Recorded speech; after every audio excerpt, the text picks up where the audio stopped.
हमारे देश को जो उद्योगपति हैं मुट्ठी भर है और 80% से भी ज़्यादा जो हमारे देश की दौलत है वो उनके पास है। सब चीज़ वो चलाते हैं। और जैसे रविंद्र भाई बोल रहे हैं कि प्रिंसिपल भी या टीचर भी या जो स्कूल अधिकारी हैं, सरकार के अधिकारी हैं, वो भी वही भाषा बोलते हैं। तो ये कोई ऐसा चीज़ नहीं है जो हमारे को समझ में नहीं आती है। और उन्हीं की जो पॉलिसीज़ हैं उसी की वजह से इतनी गैर बराबरी, और वो गैर बराबरी की वजह से ही इस तरीके का व्यवहार होता है, जो कि बहुत गलत है। हम आज़ादी से पहले की बात नहीं करते, लेकिन आज़ादी के बाद जो हमारा संविधान है, संविधान साफ तौर पे ये बोलता है कि किसी तरीके की भी गैर बराबरी नहीं होगी। और ये जो प्राइवेट स्कूलों में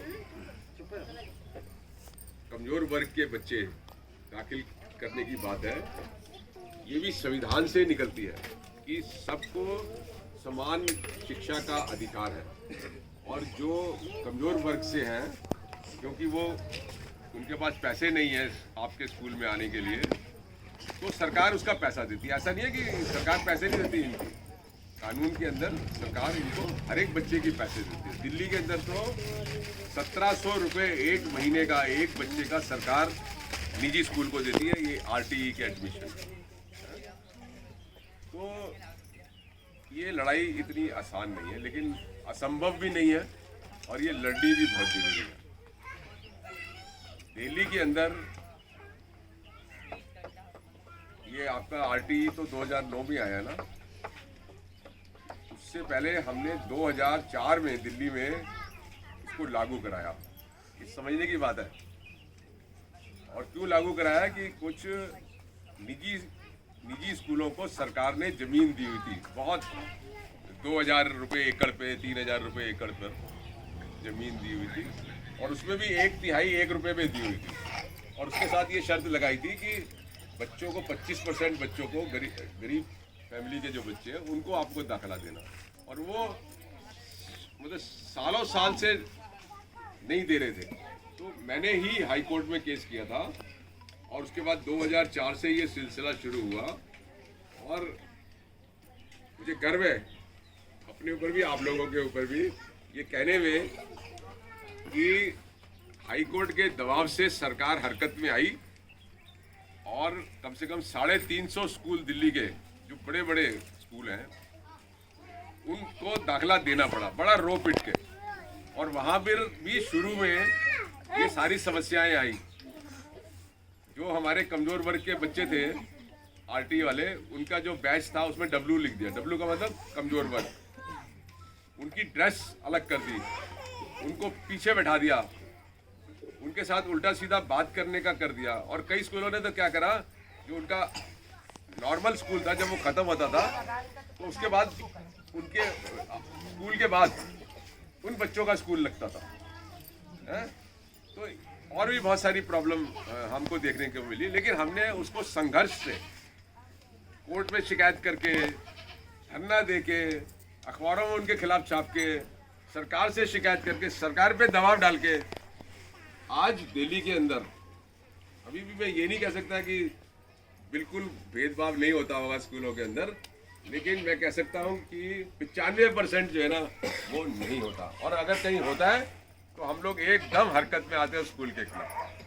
तो एक दहशत सी हमने बना रखी है कि अगर आपने किसी बच्चे को भी छेड़ा इस तरीके से, तो हम आपको मतलब आसानी से चलने नहीं देंगे। तो इसी तरीके का मुझे लगता है आप लोगों को भी एक वातावरण बनाना पड़ेगा, क्योंकि ये है परिस्थितियाँ। ये ऐसा मत समझो कि कोई प्लेट में रख के या लिफाफे में रख के आपको दे देगा और समस्या हल हो जाएगा। ये आपको गंभीरता से समझना पड़ेगा और गंभीरता से लड़ना पड़ेगा, है? और जब तक लड़ना पड़ेगा, जब तक ये चीज़ें सुधरेंगी नहीं। और जो लोगों के बच्चे नहीं भी जाते, उन लोगों की भी मदद लो कि आप इस लड़ाई के अंदर जो है वो आपका साथ दें। क्योंकि ये हिंदुस्तान के जो 70-80% लोग हैं जो गरीबी रेखा के नज़दीक है, आप सब लोग गरीबी रेखा के इधर गए हैं, ये सब उनकी लड़ाई है। 80-85% जो है, मैं जो 15% है ना उनको बोलता हूँ अंकल चिप्स ग्रुप, वो सिर्फ 15% से ज़्यादा नहीं है। सारी मलाई देश की जो है ना, मकान तो आप बनाते हो, रहता कौन है? वही रहते हैं ना 15% वाले, अंकल चिप्स वाले। तो हमें, जबकि वो हमें ही रहना चाहिए एक्चुअली में तो है? लेकिन कभी सोच सकते हो कि हम रहेंगे उसके अंदर। जिस वक्त हमने लड़ाई शुरू करी थी निजी स्कूल में कमजोर वर्ग के बच्चों के लिए, तो लोग मुझको ये बोलते थे इम्पॉसिबल, असंभव है, ये हो ही नहीं सकता है। जब मैं सोचता था कि एक माता पिता जब गुजरते होंगे किसी निजी स्कूल से, तो सोचते हो क्या मेरा बच्चा भी इसमें पढ़ सकता है? नहीं। तो एक बहुत बड़ी लड़ाई थी ये जो हमने ली, और हमने जीती, और जीती नहीं, कोर्ट की मदद से इसको लागू किया। और उसका असर यह हुआ कि दिल्ली में ये लड़ाई जीतने के बाद, ये सब कानून से पहले की बात है, आरटी से पहले की बात है, केंद्र सरकार ने यह फैसला लिया कि हम पूरे देश के जो स्कूल हैं, निजी स्कूल, उनके ऊपर लागू करेंगे। तो बहुत बड़ी मतलब एक जीत हुई। लेकिन ये भी देखने को मिल रहा है कि बहुत सारे राज्य जो है वो कोई रुचि नहीं ले रहे हैं। जैसे अभी रविंद्र भाई बोल रहे थे कि सरकारी आदमी भी वही भाषा बोलता है जो स्कूल वाला बोलता है। स्कूल वाला है क्योंकि उद्योगपति है, तो उद्योग चला रहे हैं ना, ताकतवर लोग हैं उस हिसाब से, तो वो भी उसकी भाषा बोलता है। तो ये, लेकिन ये बदला जा सकता है, हमें ये समझने की जरूरत है। कई लोग कहते हैं कुछ नहीं हो सकता, जैसे मैंने आपको बताया कि मुझसे अक्सर लोग कहते थे कुछ नहीं हो सकता। और मैं आपको एक और भी चीज़ बताता हूँ, सिर्फ स्कूलों में ही नहीं, हमने दिल्ली में कानूनी लड़ाई लड़कर जो निजी अस्पताल हैं, बड़े बड़े अस्पताल, अपोलो, बत्रा, मैक्स, फोर्टिस, इस तरीके के बड़े बड़े अस्पताल हैं वहाँ पर, जिनको इसी तरीके से ज़मीनें दी हुई थी, उनसे भी लड़ाई करके और कोर्ट की मदद लेकर आज दिल्ली के 61 हॉस्पिटल है बड़े, यहाँ पे 10% बिस्तर गरीब लोगों को मुफ्त मिलते हैं। और मुफ्त का मतलब ये है कि एक नया पैसा भी नहीं देना पड़ता किसी भी चीज़ का, चाहे 10 लाख हो, चाहे 20 लाख हो, कोई 40 लाख हो, चाहे 50 लाख हो। और हिंदुस्तान के सारे लोग, गरीब लोग, वहाँ के अपना इलाज करा सकते हैं। और ओपीडी 10% बेड है और 25% ओपीडी है। जब ओपीडी भी समझते हो ना, उसमें भी दवाइयाँ मुफ्त मिलेंगी सब आपको।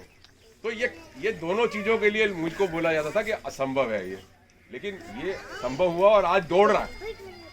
अभी 2 दिन पहले, परसों की बात है, गंगाराम हॉस्पिटल है बहुत बड़ा, वो कुछ गड़बड़ कर रहा था, उसको दिल्ली सरकार ने नोटिस दिया कि क्यों ना तुम्हारा अस्पताल जो है बंद करा जाए। अब वो लाइन पे आ गया। कल उनके ऑफिसर का मेरे को फ़ोन आया कि सर आप जैसे कहेंगे हम करेंगे। लाइन पे आ गया है? और वहाँ पे 68 बिस्तर है गंगाराम हॉस्पिटल में, 68 VIP हॉस्पिटल है हिंदुस्तान का, पूरे हिंदुस्तान का। तो ये लड़ाइयाँ लड़ी जाती हैं। अब मैं आपको और आगे की बात बताता हूँ। मेरा नाम अशोक अग्रवाल है, मैं वकील हूँ दिल्ली के अंदर, हाई कोर्ट और सुप्रीम कोर्ट में प्रैक्टिस करता हूँ बहुत साल से, 1976 से। तो और मजदूरों की लड़ाई लड़ता हूँ, बच्चों की लड़ाई लड़ता हूँ, महिलाओं की लड़ाई लड़ता हूँ। आप लोगों को थोड़ा भड़काता भी हो, सारे मौका मिल जाता है मुझे टेलीविज़न के ऊपर, तो भी मैं लोगों को भड़काता हूँ कि अपने अधिकारों के लिए लड़ो। बुरी बात तो नहीं है ना। लोग कहते हैं भड़काते क्यों? मैं तो क्या करूँ, भड़काना तो जरूरी है, तभी तो लड़ेंगे ये है? तो हमें ये समझने की जरूरत है कि ये एक बहुत ही कीमती अधिकार है? हमारे संविधान में ये लिखा हुआ है कि गरीबी और अमीरी, मतलब सरकार की जिम्मेदारी है कि गरीबी और अमीरी के बीच में जो खाई बढ़ रही है उसको कम करना। मतलब आमदनी जो बढ़ रही है, आमदनी का जो गैप हो रहा है उसको कम करना, ये सरकार की जिम्मेदारी। लेकिन हो क्या रहा है इस देश के अंदर आज़ादी के बाद? उस वक्त तो शायद पता नहीं 10-15% का फ़र्क था अमीर और गरीब में, 25% का होगा। अब तो पता ही नहीं कितना फ़र्क है? एक हजार करोड़ रुपया एक दिन में अडानी जी का इनकम बढ़ जाती है, आमदनी बढ़ जाती है। तो ये हमारा संविधान में लिखा हुआ है, जो जो सरकारें जो है उसको लागू नहीं कर रही। ये जो हिस्सा है कि गरीब आदमी के बच्चा प्राइवेट स्कूल में जाए, ये भी उसी का एक हिस्सा है। अदरवाइज हम मानेंगे कि ये तरीके से 70-75% का आप शोषण कर रहे हैं। शोषण ही है, और शोषण के खिलाफ लड़ना भी एक मौलिक अधिकार है। तो अभी ये जिस तरीके से आप लोगों के साथ हो रहा है ना, ये बहुत ही कष्टदायक है, कष्ट वाला है। और ये हम इस सब दौर से गुजरे हैं। 2004 अगर हम माने तो कितने साल हो गए? 10 और 6 16 17 साल, मतलब 17 साल से ये लड़ाई जा रही है, और ये जीतेंगे हैं, आप भी जीतेंगे। ये व्यवस्था ठीक होगी, लेकिन सब लोगों को मिलकर ये लड़ने की जरूरत है।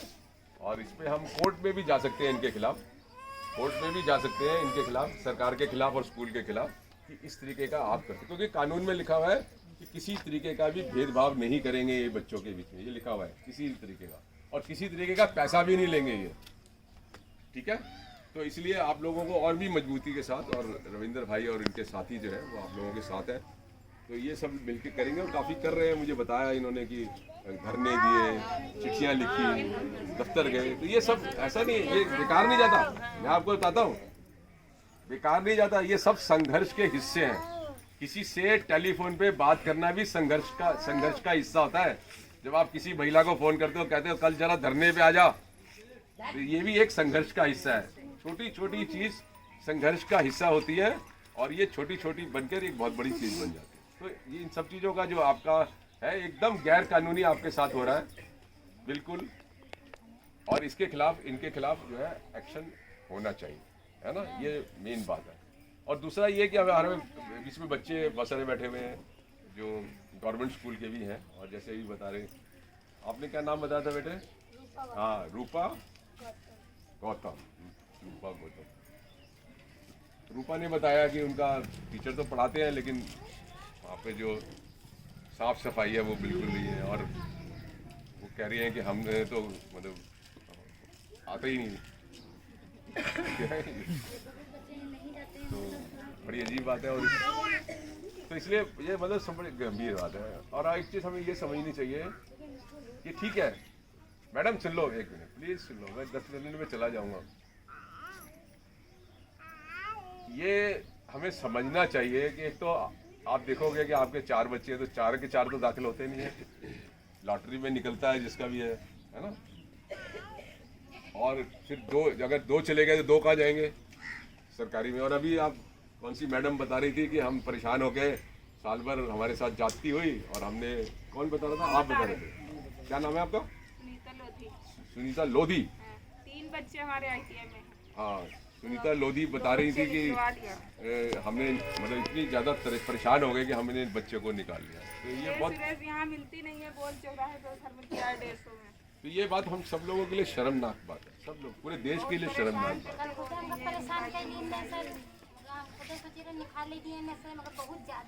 तो सर जी अब वो ITI वाला पैसा नहीं आएगा हमारा? वो भी मिलेगा, मिलेगा। सब्र रखो, हौसला रखो, सब्र रखो, और लड़ाई जारी रखो, मिलेगा। तो मैं आपको जो कहना चाहता हूँ ना, वो बहुत गंभीर बात कहना चाहता हूँ कि सरकारी स्कूल के बगैर काम नहीं चलेगा। ये जो फीस दे के भी पढ़ाते हैं ना, अभी आपको पता है जब ये हुआ है कोरोना का चक्कर, तो देश भर में लाखों माता पिता ने अपने बच्चों को निजी स्कूल से वापस ले लिया जो फीस दे के पढ़ाते थे, क्योंकि उनके पास पैसे ही नहीं है, और मजबूरी में अब वो सरकारी स्कूलों में डाल रहे हैं। लेकिन मैं समझता हूँ कि सरकारी स्कूल अगर सही नहीं पढ़ाएंगे, सही ध्यान नहीं रखेंगे, तो जैसे ही उनके पास कुछ पैसे आ जाएंगे फिर वो निकल के फिर चले जाएंगे। तो ये जो सरकारी स्कूल है ना, ये सभी लोगों के लिए, और जैसे अभी एक हमारी साथी बता रही थी कि सरकारी स्कूल में तो कम से कम कोई तंग नहीं करेगा उसको। कौन बोल रहा था? कोई बोल रहा था आप में से कि सरकारी स्कूल में जाएगा तो बच्चे को कोई तंग तो नहीं करेगा। तो ये एक अच्छी बात है कि सरकारी स्कूल, इसीलिए सरकारी स्कूल होना बहुत जरूरी है। जब बहुत सारी जो खिचपिच हो रही है ना, ये खत्म हो सकती है। और मुझे बताओ, अगर सरकारी स्कूल में बहुत बढ़िया पढ़ाई हो जाए, केंद्रीय केंद्रीय विद्यालय जानते हो लोग, सब जानते होंगे। माता पिता तो हमारे बहुत समझदार है ना, अपने बच्चे को पढ़ाने के मामले में जानते हैं मेरा बच्चा कौन सी जगह अच्छी शिक्षा ले सकता है। सर हम एडमिशन करवाइए, हम ये केंद्रीय विद्यालय में नहीं हुआ है ना। हाँ देखो केंद्रीय विद्यालय में आ गया। अगर केंद्रीय विद्यालय, मुझे बताओ, अगर केंद्रीय विद्यालय में आपके सारे बच्चों को दाखिला मिल जाए हमारा लड़का ये तो आप निजी स्कूलों में भेजोगे? नहीं होगा। एक भी नहीं भेजेगा। और निजी स्कूल में जो पहले से पढ़ रहे हैं उनमें से भी 75% बच्चे जो है ना वो वहाँ से वापस आके सरकारी स्कूल पे चले जाएंगे। तो इसलिए आप लोगों को जहाँ निजी स्कूल से अपनी लड़ाई जारी रखनी है, वहाँ पर जो गवर्नमेंट स्कूल है ना उनकी तरफ ध्यान देना चाहिए, है ना, सब लोगों को। तो ये बहुत मुख्य बातें हैं जो मैं आप लोगों से करने यहाँ आया हूँ। और मैं आप लोगों को अपना विजिटिंग कार्ड दूंगा, आप मुझसे डायरेक्ट भी बात कर सकते हो, ठीक है। मुझे नहीं पता मैं आपकी क्या मदद कर सकता हूँ, लेकिन पूरी कोशिश करूँगा आपके साथ, जो आप लड़ाई लड़ रहे हो आपके साथ रहो, हैं। और ये ठीक किया जा सकता है, हमने ठीक करके दिखाया है। सबसे पहले तो हमने ये अधिकार लेने में सफलता प्राप्त की है, फिर उसको सही तरीके से लागू करने के लिए आप देखो जो निजी अस्पताल है ना वहाँ पर कोई प्रॉब्लम हमको नज़र नहीं आ रही। जो हमारे दूसरे मरीज होते हैं गरीब लोगों के, उनके साथ कोई घटना नहीं। ये सरकारी ये स्कूलों के अंदर ही हुआ है, तो इसको ठीक करना जरूरी है। और ये सब आप लोगों के संघर्ष के साथ होगा, है, क्योंकि गलत जो आदमी काम करता है ना उसके अंदर एक डर तो होता है, उसको आपसे ज़्यादा पता है कि मैं गलत काम कर रहा हूँ। तो थोड़ा सा उसको करंट, कौन सा करंट, बिजली वाला दूसरा वाला, कोई करंट देने की जरूरत होती है तो वो सेट हो जाता है, और फिर वो सेट हो जाता है तो फिर आगे भी सेट हो जाता है। आपको एक चीज़ बताता हूँ, छोटी सी बात। शुरू में जो निजी स्कूल थे वो शोर मचा रहे थे जब ये शुरू हुआ कि वो ये कह रहे थे कि ये बच्चे गंदे, इनकी बदबू आती है इनके जिस्म में से, गाली गलौज देते हैं, ये करते हैं वो करते हैं। तो ये हमारे बच्चों के साथ बैठ नहीं सकते, इस तरीके की वो भाषा यूज़ करते थे। लेकिन जैसे बच्चे गए और वो पढ़े, स्कूल वालों ने पढ़ाया, आज बहुत सारे बच्चे, आपको बता रहा हूँ दिल्ली के अंदर बड़े बड़े स्कूल से शुरू के जो 10 टॉप 10 होते हैं ना, हमारे RTE वाले बच्चे टॉप आ रहे हैं वहाँ। तो अब मैं अक्सर बोलता हूँ कि हमारे देश में 2 चीज़ की कमी है। एक तो मौका नहीं मिलता, किसी को मौका नहीं मिलता हमारे बच्चों को, दूसरा उनके साथ भेदभाव होता है। अगर ये 2 चीज़ें ना हो तो हमारा हर बच्चा काबिल है, हर बच्चा दौड़ सकता है। और मैं समझता हूँ, मैं ऐसे बच्चे के अंदर भेदभाव की बात नहीं करता, लेकिन जो अमीर लोग के बच्चे हैं वो तो कहते हैं ना मुंह में चांदी का चम्मच लेके पैदा हुआ, ऐसे बोलते हैं ना, नेहरू जी को भी बारे में बोलते हैं कि नेहरू जो था वो चांदी का चम्मच लेके पैदा हुआ था, क्योंकि बड़े लोग थे। तो हमारे जो बच्चे हैं, क्योंकि किस हालात के अंदर वो पलते हैं, घर के अंदर कितनी मारा पीटी होती है, गाली गलौज होती है, और वो देखता है, समझने की कोशिश करता है। तो उस हालात में जिस तरीके से वो बच्चा बड़ा होता है ना, अगर उसको आप मौका दोगे तो वो किसी भी अमीर आदमी के बच्चे से ज़्यादा तेज़ी से दौड़ सकता है। ये हम लोगों का अनुभव है। तो लेकिन मौका तो दो, यहाँ तो मौका ही गुम है। मौका मिल जाए तो, अगर आपको एडमिशन मिल जाता है तो आपको उल्टी सीधी बातें करके जो है आपका मनोबल तोड़ते हैं, आपको दिमागी जो है एक तरीके से सताते हैं वो, और मजबूर करते हैं। तो मैं समझता हूँ कि ये सारी बातें आप ध्यान में रखो और अपना लड़ाई जारी रखो, और ये सुधर जाएगा। ठीक है। फिर भी कोई सवाल किसी के दिमाग में आ रहा हो तो आप मेरे से पूछ सकते हो। ओके, आप अच्छा लगा आप लोगों के साथ यहाँ पे मैं आया बस्ती के अंदर, और आप इतने लोग, और ये भी देखने को एक मिलता है कि जो घर के आदमी लोग हैं ना, उनको बच्चों की शिक्षा में ज़्यादा रुचि नहीं है, लेकिन महिलाएं जो है वो पूरा रुचि रखती है, और ये बहुत अच्छी बात है। घर में एक भी आदमी अगर बच्चों का ध्यान देगा तो बच्चे की गाड़ी जो है ना चली जाएगी, है ना।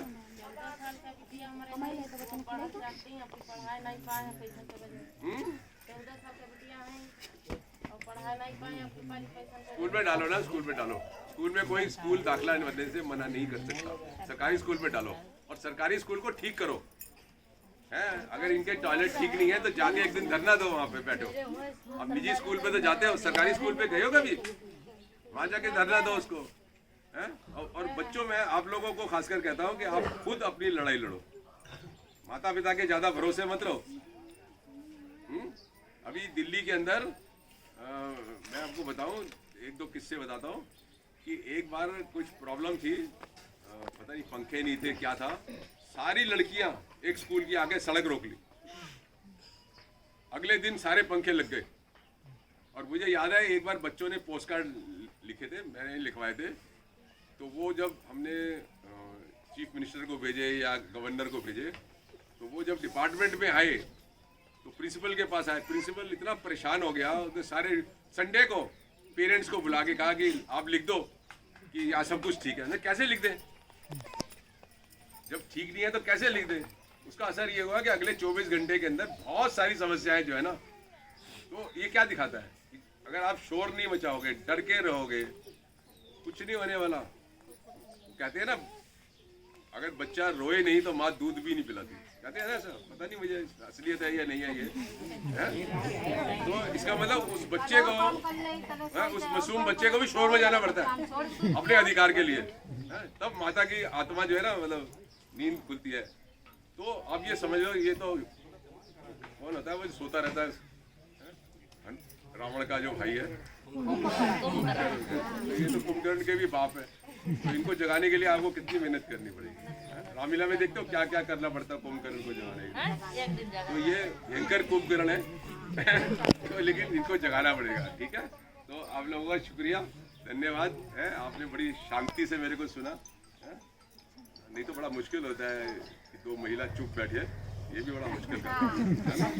तो इसलिए आपको एक बार और मैं शुक्रिया अदा करता हूँ, और मैं हमेशा आप लोगों के साथ हूँ। हर जरूरत पड़ेगी तो मैं बार बार आ सकता हूँ आपके, ये समझ लो आप।